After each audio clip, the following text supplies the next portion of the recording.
Hi అండి. నేను మీ భవానీని. అందరికీ నమస్కారం. మీరు ఎప్పుడైనా పిల్లలకి ఇలా చేసి పెట్టండి బంగాళాదుంపతో. చాట్ చేశారా మీరు?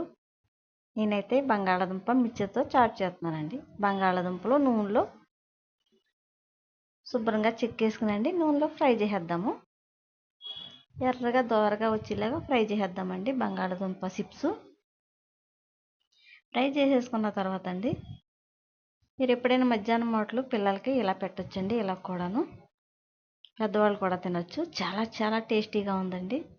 శుభ్రంగా ఇలాగా రెడ్ కలర్ వచ్చేదాకా ఫ్రై చేసుకోవాలండి బంగాళదుంప చిప్స్.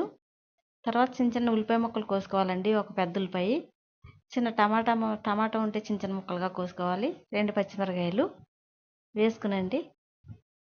కొద్దిగా ఇంట్లోనండి మిక్చర్ ఉంది.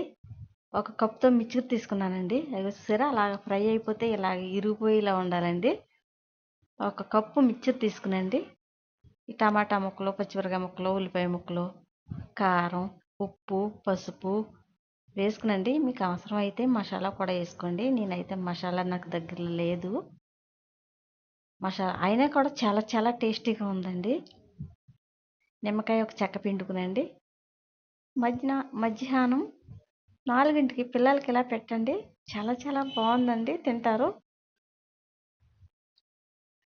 పిల్లలకి బాక్స్లో కూడా పెట్టివ్వచ్చండి. ఇలాగా బంగాళాదుంప చిప్స్ చాట్ తయారీ రెడీ. నా వీడియో మీకు నచ్చితే లైక్ చేయండి, షేర్ చేయండి, సబ్స్క్రైబ్ చేయండి. ముఖ్యంగా కామెంట్ మాత్రం చేయండి. నా వీడియో ఎలా ఉన్నదో కామెంట్ చేయండి. చాట్ అయితే సూపర్గా ఉందండి బంగాళాదుంపతో.